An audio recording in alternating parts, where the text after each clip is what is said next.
खाटू श्याम मंदिर सीकर राजस्थान में स्थित है। खाटू श्याम का इतिहास बहुत प्राचीन है। आज से लगभग 1000 वर्ष पूर्व में इस मंदिर का निर्माण हुआ था। सीकर जिला मुख्यालय से 43 किलोमीटर दूर खाटू नामक गांव में बाबा खाटू श्याम का प्राचीन मंदिर है। इस मंदिर में भगवान श्री कृष्ण और बर्बरीक की पूजा होती है। खाटू श्याम में बर्बरीक का सिर है, जिसे बर्बरीक ने भगवान श्री कृष्ण के कहने पर दान कर दिया था। कलयुग में खाटू श्याम को श्री कृष्ण का अवतार माना जाता है। खाटू श्याम को हारे का सहारा कहा जाता है, क्योंकि जिसकी मनोकामना कहीं पूरी नहीं होती उसको श्याम बाबा पूरी करते हैं। इस वीडियो में हम आपको खाटू श्याम का इतिहास, कहानी, कथा और खाटू श्याम मंदिर कहाँ स्थित है, इसकी पूरी जानकारी देंगे। खाटू श्याम का इतिहास महाभारत काल से है। ये पांडु पुत्र भीम के पौत्र थे, जिनसे खुश होकर भगवान श्री कृष्ण ने इनको कलयुग में अपने नाम से पूजनीय होने का आशीर्वाद दिया था। खाटू श्याम जी का नाम बचपन में बर्बरीक था। घर परिवार, माता पिता और गुरुजन सभी इनको बर्बरीक नाम से ही जानते थे। भगवान श्री कृष्ण ने इनको अपने घुंघरालू बालों की वजह से श्याम नाम दिया था। खाटू श्याम जी को श्याम बाबा, दीनों का नाथ, कलयुग का अवतार, शीश का दानी, खाटू वाला श्याम, हारे का सहारा, लग दातार, नील घोड़े का असवार, खाटू नरेश आदि नामों से भी जाना जाता है। खाटू श्याम को मोरवी नंदन भी कहा जाता है। खाटू श्याम जी की कहानी की शुरुआत मध्यकालीन महाभारत से शुरू होती है। बलवान भीम के पुत्र का नाम था घटोत्कच। घटोत्कच का विवाह दैत्य राजा मूर की पुत्री कामक कंटकटा, जिसे मौरवी के नाम से भी जाना जाता है, के साथ हुआ था। मौरवी और घटोत्कच ने एक पुत्र को जन्म दिया, जिसका नाम था बर्बरीक। बचपन से ही बर्बरीक ने अपनी माता मौरवी और भगवान श्री कृष्ण से युद्ध कला सीखी। बर्बरीक ने भगवान शिव की तपस्या की, जिससे प्रसन्न होकर शिव जी ने उन्हें 3 बाण दिए। ये 3 बाण उनको तीनों लोकों में विजय दिलवा सकते थे। यह वरदान पाकर बर्बरीक बहुत खुश हुए।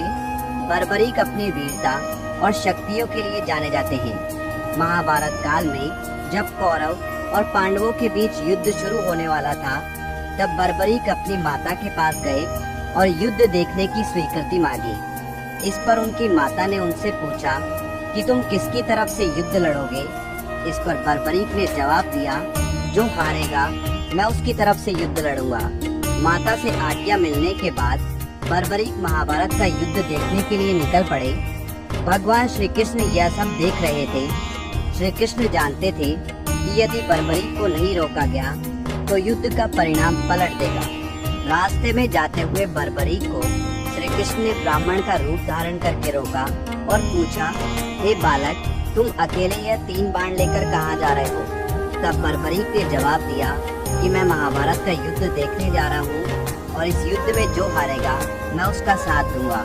उपहास पूर्वक श्री कृष्ण ने कहा, सिर्फ 3 बाण के सहारे युद्ध लड़ने जा रहे हो? इनसे तो 3 सैनिक भी नहीं मरेंगे। यह सुनकर बर्बरीक बोल पड़े, हे ब्राह्मण, यह कोई साधारण बाण नहीं है। यह बाण मेरे आराध्य महाप्रभु शिव जी ने मुझे दिए हैं। 3 बाण तो क्या, सिर्फ एक बाण एक पल में युद्ध को खत्म कर देगा। हालांकि यह बात श्री कृष्ण पहले से जानते थे। बर्बरीक को रोकने के लिए श्री कृष्ण ने उनकी परीक्षा ली। श्री कृष्ण ने कहा, हे बालक, इस पीपल के पेड़ के पत्तों को भेद कर दिखाओ। तभी बर्बरीक ने एक बाण निकाला और अपने आराध्य का ध्यान करते हुए बाण छोड़ा, जो पीपल के पेड़ के सभी पत्तों को भेदता हुआ निकल गया। बर्बरीक ने ब्राह्मण से पूछा, आप कौन हो और मुझसे क्या चाहते हो? इस पर उस ब्राह्मण ने जवाब दिया कि मुझे दान चाहिए, क्या तुम दे सकते हो? बर्बरीक ने कहा, मांगो, आपको क्या चाहिए? तब ब्राह्मण ने उनका शीश दान में मांग लिया। यह सुनते ही बर्बरीक समझ गया कि यह कोई साधारण आदमी नहीं है। उसने ब्राह्मण को अपने वास्तविक रूप में आने को कहा। तब भगवान श्री कृष्ण अपने असली रूप में बर्बरीक को दर्शन दिए। अपने गुरु को सामने पाकर बर्बरीक धन्य हो गया। तब बर्बरीक ने रात भर भजन किया और दूसरे दिन फाल्गुन शुक्ल द्वादशी को स्नान करके अपने हाथों से बर्बरीक ने बिना देरी किए अपना शीश काटकर भगवान के चरणों में रख दिया। भगवान श्री कृष्ण ने शीश को एक ऊंचे स्थान पर रखा ताकि बर्बरीक महाभारत का युद्ध देख सके। बर्बरीक की दानवीरता से खुश होकर श्री कृष्ण ने उन्हें अपना नाम श्याम उपहार स्वरूप भेंट किया। साथ ही आशीर्वाद भी दिया कि आने वाले युग में तुम मेरे नाम से पूजे जाओगे। जब भी कोई हारा और टूटा हुआ भक्त तुम्हारे पास आएगा, तुम्हारी पूजा से उसके सब काम पूर्ण होंगे। श्री कृष्ण ने बर्बरीक के सिर को एक ऊंचे स्थान पर रख दिया। आज विश्व विख्यात खाटू श्याम मंदिर उसी स्थान पर बना हुआ है जहां पर उनका कटा हुआ सिर रखा गया था।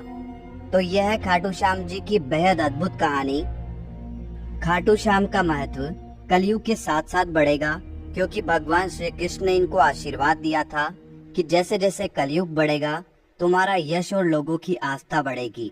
आज बाबा खाटू श्याम हारे का सहारा बनकर भक्तों के काम कर रहे हैं और उनके दुख दर्द का हरण कर रहे हैं। खाटू श्याम का महत्व इसलिए भी बढ़ जाता है कि इन्हें कलयुग का भगवान माना जाता है। आस्थावान लोगों के हर काम होते हैं और ऐसा कहा जाता है कि जो व्यक्ति अपने जीवन में अपने दुखों और कष्टों से घिरा हुआ है, अपने जीवन में हार मान चुका है, उसे एक बार अवश्य खाटू श्याम जी की शरण में जाना चाहिए। तो दोस्तों, उम्मीद करते हैं बाबा खाटू श्याम का इतिहास और खाटू श्याम जी की कहानी आपको बहुत पसंद आई होगी। कमेंट बॉक्स में खाटू श्याम धणी की जय लिखकर कमेंट जरूर करें। धन्यवाद दोस्तों।